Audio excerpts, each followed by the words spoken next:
Good morning students, welcome to Anjana's class. बच्चों, आज हम पढ़ेंगे lesson a truly beautiful mind. एक माइंड जो सच्चा और सुंदर है।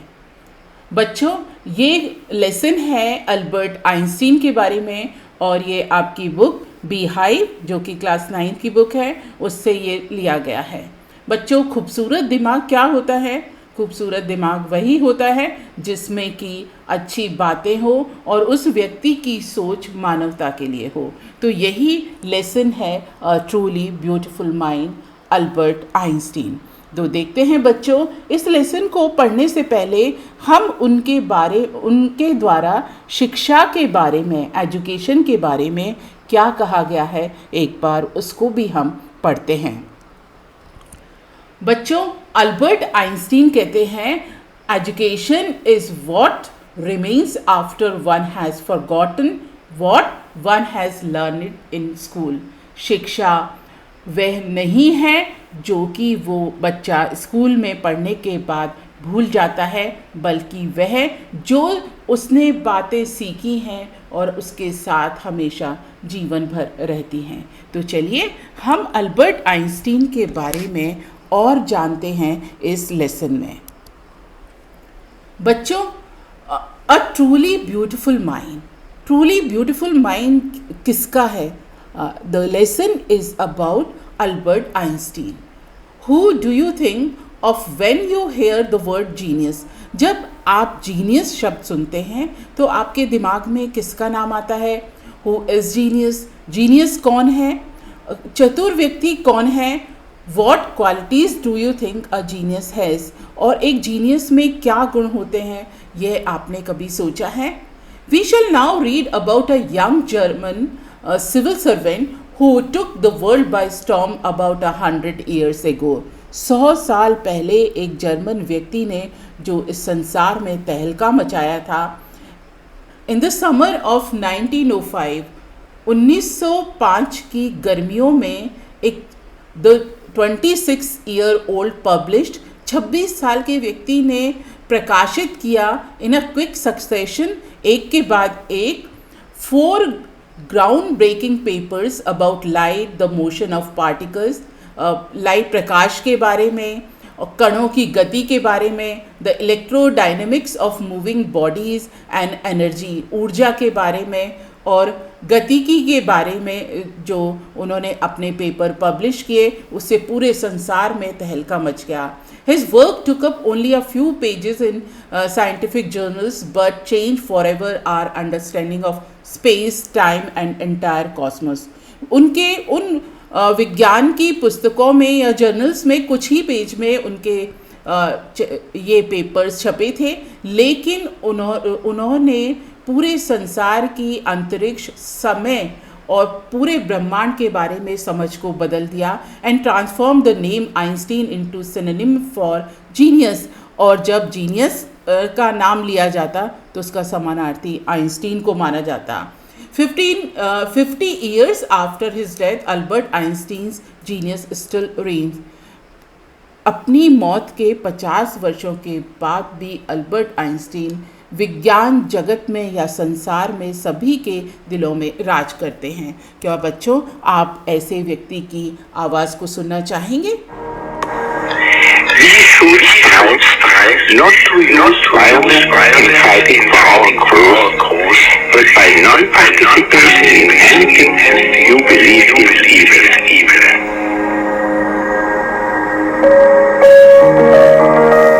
We are concerned not with the technical process used and maintaining peace, but also with the important task of education and life. तो बच्चों, आपने सुनी अल्बर्ट आइंस्टीन की आवाज़। अब हम इनके जीवन के बारे में पढ़ते हैं। Albert Einstein was born on 14 March 1879 in the German city of Ulm, without any indication that he was destined for greatness. On the contrary, his mother thought Albert was a freak. To her, his head seemed much too large. Albert Einstein का जन्म 14 मार्च 1879 में German city में हुआ था और उसकी क्योंकि उनका सिर सामान्य बच्चों से ज़्यादा बड़ा था, तो उनकी माँ को उनके बारे में काफ़ी चिंता हुई और उन्होंने कहा कि उनके बारे में काफ़ी चिंता हुई और उन्होंने काफ़ी देर से बोलना सीखा. At the age of 2.5 Einstein still wasn't talking. 2.5 की उम्र तक तो आइंस्टीन बोल भी नहीं सकते थे. When he finally did learn to speak, और जब उन्होंने बोलना सीखा, ही अटर्ड एवरीथिंग ट्वाइस, तो उन्होंने हर शब्द को 2 बार दोहराया. Einstein did not know what to do with other children. वो दूसरे बच्चों के साथ भी ज़्यादा मिक्सअप नहीं होते थे. And his playmates called him brother boring. और उनके जो साथी थे उनको कहते थे कि बोर करने वाला इंसान, बोर करने वाला भाई. So the youngster played himself. ये देखिए जो तस्वीर है उसके अंदर आपको आइंस्टीन के बचपन की तस्वीरें दिखाई गई हैं. ये देखिए बिल्कुल छोटे बच्चे की तस्वीर है. इसके बाद हम चलते हैं. ही स्पेशली लव्ड मैकेनिकल टॉयज़. उनको यांत्रिक खिलौने से, जैसे होते हैं ना चाबी वाली गाड़ी हो, इस तरह के खिलौनों से खेलने का शौक था. Looking at his new born sister Maja as my, he is said to have said, fine, but where are her wheels. जब उन्होंने अपनी छोटी बहन को देखा तो कहते हाँ ठीक है, बहन है, लेकिन इसके पहिए कहाँ हैं, क्योंकि वो तो शुरू से यांत्रिक खिलौने से यानी टॉय से खेलते थे जिसमें पहिए होते थे.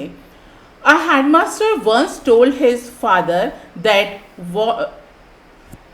what Einstein chose as a profession wouldn't matter because he will never make a success at anything. और जो उनके हेडमास्टर थे उन्होंने उनके पिता से कहा कि आइंस्टीन क्या व्यवसाय चुनते हैं इससे फ़र्क नहीं पड़ता क्योंकि वो जीवन में कभी भी सफल नहीं होंगे.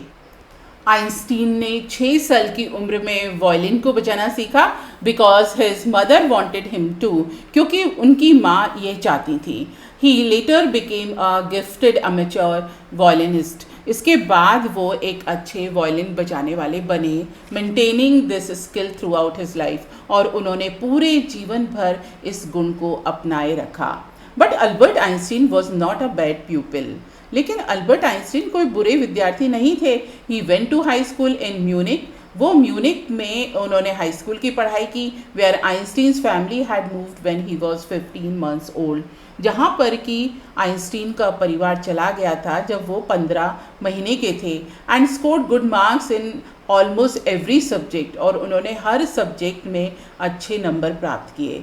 Einstein hated the schools regimentation and often clash with his teachers. जो आइंस्टीन थे उनको स्कूल के नियमों से बड़ी परेशानी होती थी और वो अक्सर अपने टीचर्स से क्लैश कर जाते थे, भिड़ जाते थे. And at the age of 15 Einstein felt so stifle there that he left the school for good. और वो 15 साल की उम्र में वो इतने परेशान हो गए उस माहौल से, उनका दम घुटने लगा कि उन्होंने स्कूल को छोड़ दिया. The previous year, Albert's parents had moved to Milan and left their son with relatives. After prolonged discussion, Einstein got his wish to continue his education in German-speaking Switzerland in a city which was more liberal than Munich. Albert Einstein के जो माता पिता थे वो मिलान चले गए थे और अपने बच्चे को रिश्तेदारों के पास छोड़ दिया था. और बहुत लंबी प्रोलॉन्ग्ड मतलब बहुत लंबी बातचीत के बाद आइंस्टीन की इच्छा जर्मन भाषा बोलने वाले स्विट्ज़रलैंड में के शहर में पूरी हुई, जो कि म्यूनिक की तुलना में ज़्यादा खुला माहौल, जहाँ पर कि म्यूनिक की तुलना में ज़्यादा खुला माहौल था. Einstein was highly gifted in mathematics and interested in physics. Einstein उनकी गणित में बहुत ज़्यादा रुचि थी और उनकी फिज़िक्स यानी भौतिक विज्ञान में भी बहुत रुचि थी. And after finishing school he decided to study at university in Zurich. उन्होंने यूनिवर्सिटी ऑफ ज्यूरिक में आगे पढ़ने का निश्चय किया. But science wasn't the only thing that appeal to the dashing young man with walrus moustache. बच्चों, walrus moustache क्या होता है? वॉलरस एक फिश है और उसकी जो आगे का हिस्सा होता है वो आपको पिक्चर में दिखाया गया है। ये इस तरह की अल्बर्ट आइंस्टीन की मुस्टैच थी, बहुत घनी हुई मुस्टैच मतलब मूछें। उनको वहाँ पर उनकी वॉलरस जैसी यानी वॉलरस मछली की मूँछों की तरह भी उनको वहाँ जाना जाता था।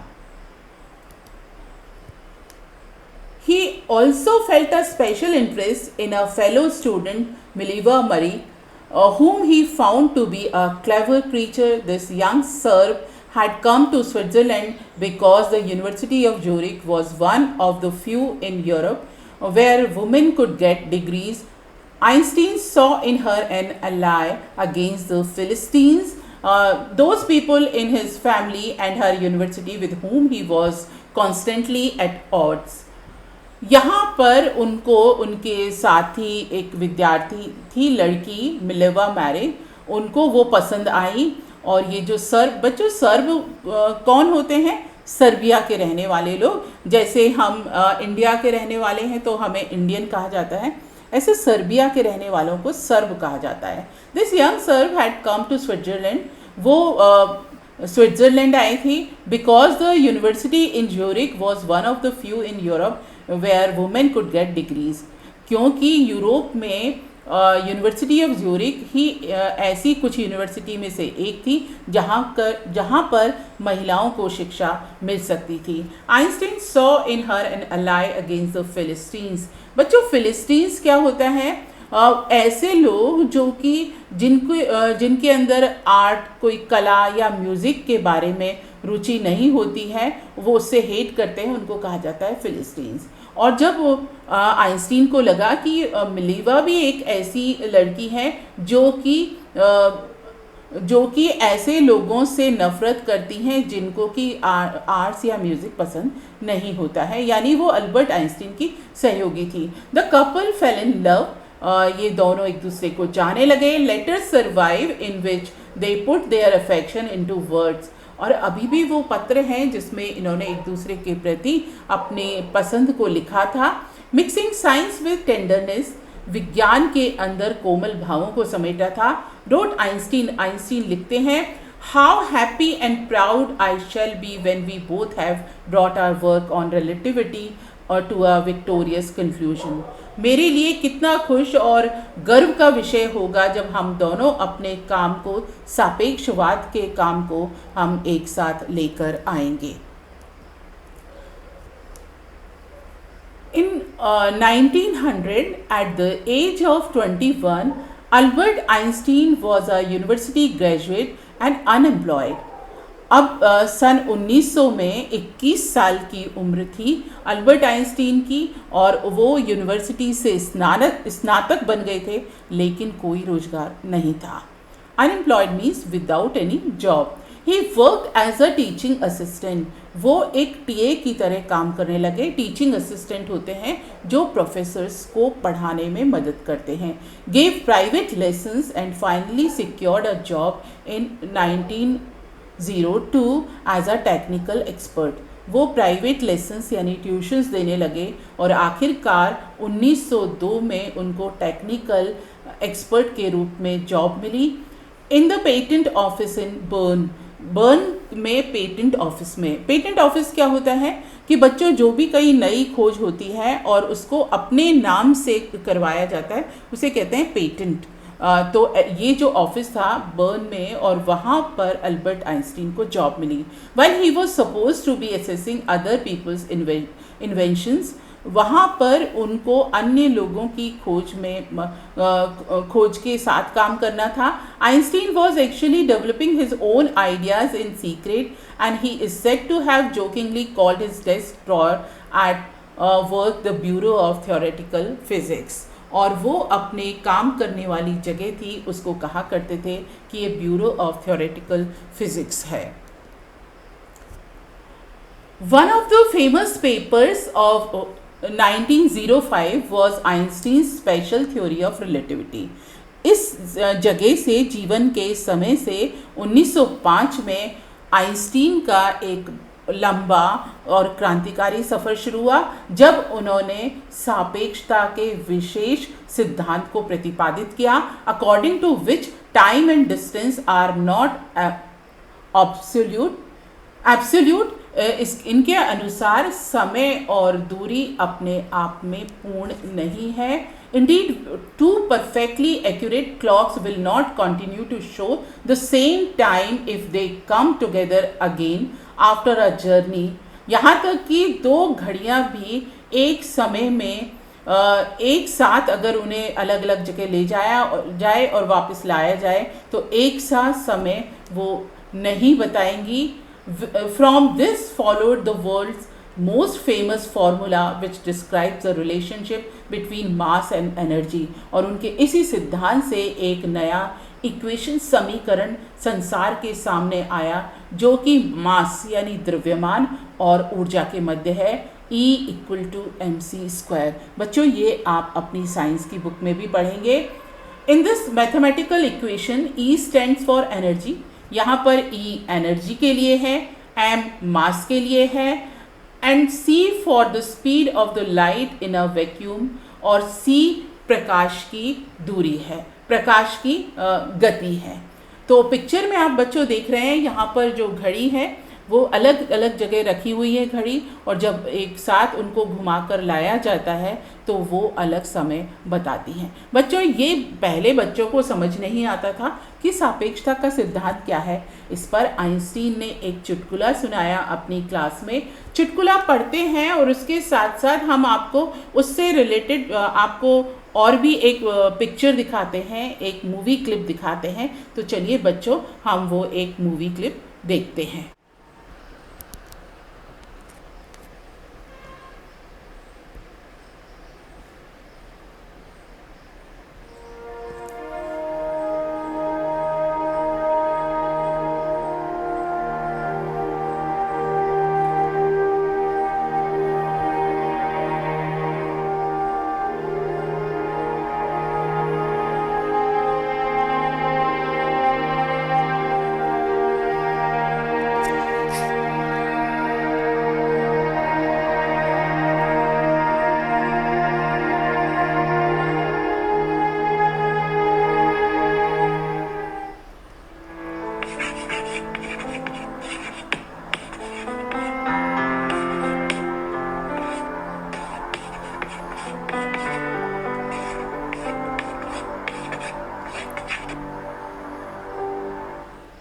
So, let us come to the topic.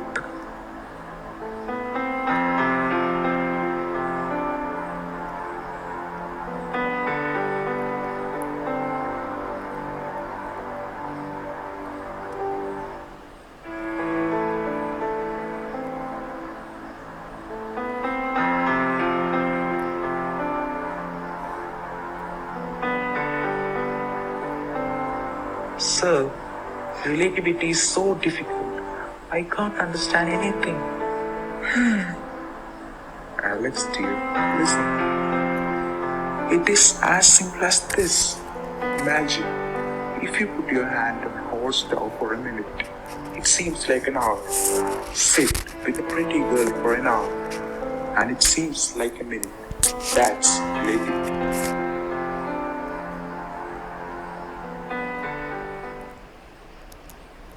तो बच्चों इसमें हमने देखा कि अल्बर्ट आइंस्टीन ने थ्योरी ऑफ रिलेटिविटी को किस प्रकार समझाया. While Einstein was solving the most difficult problems in physics, his private life was unraveling. Albert had wanted to marry Mileva right after finishing his studies. जब Einstein ने physics की बहुत कठिन चीज़ों को सॉल्व कर रहे थे तो उनकी जो निजी ज़िंदगी थी वो भी काफ़ी चौंकाने वाली थी, काफ़ी परेशान करने वाली थी. Albert had wanted to marry Mileva. Albert Mileva से विवाह करना चाहते थे. और जो ये पिक्चर में आप देख रहे हैं ये इनकी माँ हैं पॉलिन, और वो मिलेवा से शादी करना चाहते थे. But his mother was against it. लेकिन उनकी माँ इसके खिलाफ थी. She thought Mileva, who was 3 years older than her son, was too old for him. वो ये वो उनका ये सोचना था जो मिलेवा है वो उनके बेटे से 3 साल बड़ी है और वो शायद उसके लिए काफ़ी परेशानी क्रिएट कर सकती है. She was also bothered by Mileva's intelligence. वो मिलेवा की बुद्धि से भी काफ़ी परेशान थी. She is a book like you, his mother said. Einstein put the wedding of. और उन्होंने कहा कि वो एक किताब की तरह, यानी बहुत ही ज़्यादा बुद्धि वाली या बुद्धिमत्तापूर्ण महिला है. The pair finally married in January 1903. 1903 में इन दोनों ने विवाह कर लिया. पिक्चर में आपको मिलेवा आइंस्टीन दिख रही हैं. एंड हैड 2 सन्स, और इनके 2 बेटे थे. But a few years later, लेकिन कुछ साल पश्चात, द मैरिज फॉल्टर्ड, लेकिन उनकी शादी कमज़ोर हो गई. फॉल्टर्ड यानी कमज़ोर हो गई. Mileva meanwhile was losing her intellectual ambition. Mileva की पढ़ाई लिखाई और रिसर्च में रुचि थी वो कम होने लगी. And becoming an unhappy housewife, और एक नाखुश गृहिणी की तरह रहने लगी. After years of constant fighting, सालों तक लड़ाइयों के बाद, the couple finally divorced in 1919. 1919 में इन दोनों ने तलाक ले लिया. Einstein married his cousin Elsa the same year, और आइंस्टीन ने इसी साल अपनी कजिन एल्सा से शादी कर ली. Einstein's new personal chapter coincided with his rise to world fame. इसी समय आइंस्टीन की प्रसिद्धि भी बढ़ी. In 1915 he had published his general theory of relativity. इसी समय 1915 में उन्होंने सापेक्षता का सामान्य सिद्धांत प्रतिपादित किया, which provided new interpretation of gravity. इससे ग्रेविटी यानी गुरुत्व की नई व्याख्या मिली. An eclipse of the sun in 1919 brought proof that it was accurate. और जो 1919 में सूर्य ग्रहण हुआ था उसने यह प्रूफ कर दिया कि यह बिल्कुल सही था, यह थियरी बिल्कुल सही थी. Einstein had correctly calculated in advance the extent to which the light from fixed stars would be deflected through the sun's gravitational field. The newspapers proclaimed his work as a scientific revolution. और जो समाचार पत्रों ने भी उनके ज्ञान को एक उनकी जो थ्योरी थी उसको एक विज्ञान की क्रांति के रूप में प्रतिपादित किया, साफ साफ कहा. Einstein receive the Nobel prize for physics in 1921. Einstein को 1921 में भौतिकी के क्षेत्र में नोबेल पुरस्कार मिला. He has showered with honors and invitations from all over the world and lauded by the press. Press यानी अखबारों ने, रेडियो ने, जनसंचार के साधनों ने उनकी बहुत प्रशंसा की और उनको पूरे संसार से उन पर तारीफ और सम्मान की बौछार हुई. When Nazis came to power in Germany in 1933, जब 1933 में नाजीज सत्ता में आए. नाजी कौन थे? जर्मनी में रहने एक समुदाय जो कि अपने आप को श्रेष्ठ कौम मानते थे कि हम संसार की सबसे अच्छी प्रजाति हैं. Einstein immigrated to United States. तब आइंस्टीन थे वो अमेरिका चले गए. 5 years later the discovery of nuclear fission in Berlin had American physicist in an uproar. इसके बाद 5 साल बाद बर्लिन में न्यूक्लियर फिशन क्या होता है कि कोई भी अणु हो या परमाणु हो, उसका 2 या 2 से अधिक हिस्सों में टूट जाना. जैसे आप दिवाली पे बम चलाते तो पटाखे चलाते तो पटाखे फैल जाते हैं, तो दैट इज़ कॉल्ड फिशन. तो उस समय बर्लिन में परमाणु फिशन यानी विखंडन की खोज हुई, जिससे अमेरिका के जो भौतिक विज्ञानी थे वो काफ़ी परेशान हो गए. Uproar means upset. Many of them had fled from fascism just as Einstein had. और बहुत सारे लोग भी इस तरह की प्रभुत्ववादी शक्तियों से दूर हो गए जिस तरह की आइंस्टीन थे. आइंस्टीन ने क्या था? And now they were afraid of Nazis could build and use N atomic bomb. और इस समय वो डर गए कि नाजी हैं वो एटॉमिक बम का इस्तेमाल कर सकते हैं.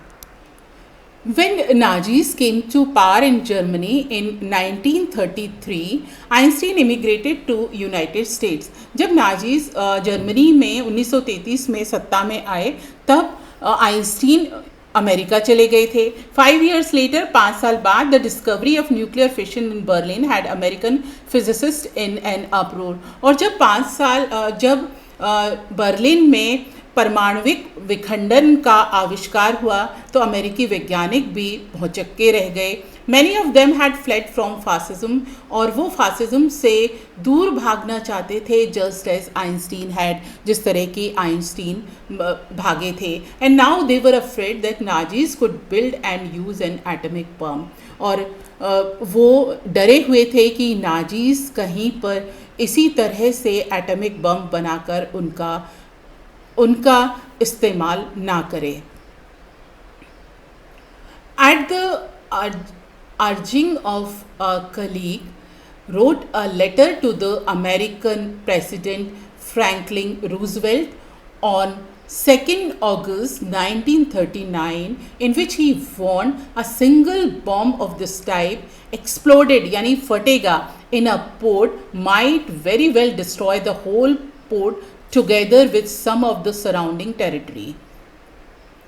इस समय आइंस्टीन ने अमेरिका के राष्ट्रपति फ्रैंकलिन रूजवेल्ट को 2 अगस्त 1939 में एक पत्र लिखा, जिसमें उन्होंने चेतावनी दी कि इस तरह का एक भी बम यदि फटता है तो यह न केवल उस पोर्ट को यानी उस बंदरगाह को नष्ट करेगा, बल्कि आसपास की सारे क्षेत्र को भी। His words did not fail to have an effect. उनके शब्दों का किसी पर असर नहीं पड़ा। बच्चों, आप ये इसमें स्लाइड में देख रहे हैं कि अमेरिका के तत्कालीन राष्ट्रपति फ्रैंकलिन रूजवेल्ट हैं, और नीचे जो ये तस्वीर है ये है हिरोशिमा और नागासाकी की। Einstein was deeply shaken by the extent of the destruction. इस विनाश से आइंस्टीन हिल गए। This time he wrote a public missive. Missive means letter to the United Nations. उन्होंने United Nations को एक पत्र लिखा। In it he proposed the formation of a world government. इस समय उन्होंने एक वैश्विक सरकार के निर्माण की बात की। Unlike the letter to Roosevelt, this one made no impact. और रूजवेल्ट पर इसका कोई फर्क नहीं पड़ा। But over the next decade Einstein got ever more involve in politics, agitating for an end to the arms build-up and using his popularity to campaign for peace and democracy. Einstein ने इसके बाद राजनीति में और रुचि ली, और वो संसार से हथियार और उनके इस्तेमाल को ख़त्म करना चाहते थे, और वो अपनी लोकप्रियता का इस्तेमाल शांति और गणतंत्र के लिए करना चाहते थे। When Einstein died in 1955 and 55 at the age of 76, he was celebrated as a visionary and world citizen as much as a scientific genius. 1955 में जब 76 ईयर्स की एज में उनकी डेथ हुई तो उनको एक संसार में युग दृष्टा या पथ दृष्टा के रूप में जाना गया, और एक उनको वैश्विक नागरिक के रूप में माना गया, जो कि एक बहुत बड़ा वैज्ञानिक था। बच्चों, इस तरह से हमने जाना अल्बर्ट आइंस्टीन के बारे में। अल्बर्ट आइंस्टीन को जब हम पूरे जीवन को उनको जानते हैं तो हम एक बार ये फिर से हिरोशिमा और नागासाकी की तस्वीर को हम देखना चाहेंगे कि संसार में विनाश, एक मनुष्य, एक विचारधारा जब संसार को नष्ट करना चाहती है तो किस प्रकार से वह धरती एकदम खत्म हो जाती है। आज हिरोशिमा और नागासाकी में एक भी बीज अंकुरित नहीं होता और कई पीढ़ियां वहां पर इसी तरह से नष्ट हो गई, अपंग हैं। तो बच्चों, ये है एक युद्ध का और मानव की सोच का विध्वंसक रूप जिसकी कल्पना आइंस्टीन ने नहीं की थी, और वो हमेशा शांति और डेमोक्रेसी में विश्वास करते थे। बच्चों, आज हमने ये लेसन पढ़ा ट्रूली ब्यूटीफुल माइंड। तो एक बार हम इसका रिकैप ले लेते हैं। अल्बर्ट आइंस्टीन का जन्म कब हुआ था? 14 मार्च 1879 इन जर्मनी में। इसके बाद उनके जीवन का एक महत्वपूर्ण क्षण था जब उन्होंने वायलिन को बजाना सीखा। उन्होंने हाई स्कूल म्यूनिक से किया। 15 साल की उम्र में वो स्विट्ज़रलैंड गए और फर्दर स्टडीज़ के लिए वो ज़्यूरिख गए। उन्होंने मिलेवा मैरिज से शादी की। 21 साल की उम्र में वो ग्रेजुएट हुए। 1902 में उन्होंने अपना फर्स्ट जॉब किया। 1903 में ही गॉट मैरिड। पहले वो मिलेवा से मिले थे और उसके बाद 1903 में दे गॉट मैरिड। 1905 में उन्होंने स्पेशल थ्योरी ऑफ रिलेटिविटी बनाई। 1915 में उन्होंने जनरल थ्योरी ऑफ रिलेटिविटी प्रतिपादित की। 1919 में ही गॉट नोबेल प्राइज़। फिर इसके बाद नाजीज पार में आए 1933 में। 5 साल बाद नाभिकीय विखंडन का प्रयोग किया गया। 2 अगस्त 1939 को उन्होंने अमेरिकी राष्ट्रपति को पत्र लिखा युद्ध को रोकने के लिए। इसके बाद क्योंकि अमेरिका जापानी शहरों के ऊपर बम गिराने का एक सीक्रेट प्रोजेक्ट चला रहा था। इसके बाद उन्होंने एक पब्लिक मिसिव लिखा, सार्वजनिक संदेश लिखा, और आखिर में 1955 में 76 साल की उम्र में ये स्वप्न दृष्टा भविष्य दृष्टा आइंस्टीन की मृत्यु हो गई। बच्चों, जब भी हम आइंस्टीन के बारे में पढ़ते हैं तो हम स्टूडेंट्स को ये हमेशा उनकी पंक्तियों को याद रखना चाहिए कि education is what remains after one has forgotten one has learn in school. शिक्षा वही है जो हम स्कूल में पढ़कर भूलने के बाद भी बहुत कुछ बातें हैं जिनको हम याद रखते हैं, जो हमारी मानवता की पोषक होती हैं। थैंक यू बच्चों, थैंक यू वेरी मच।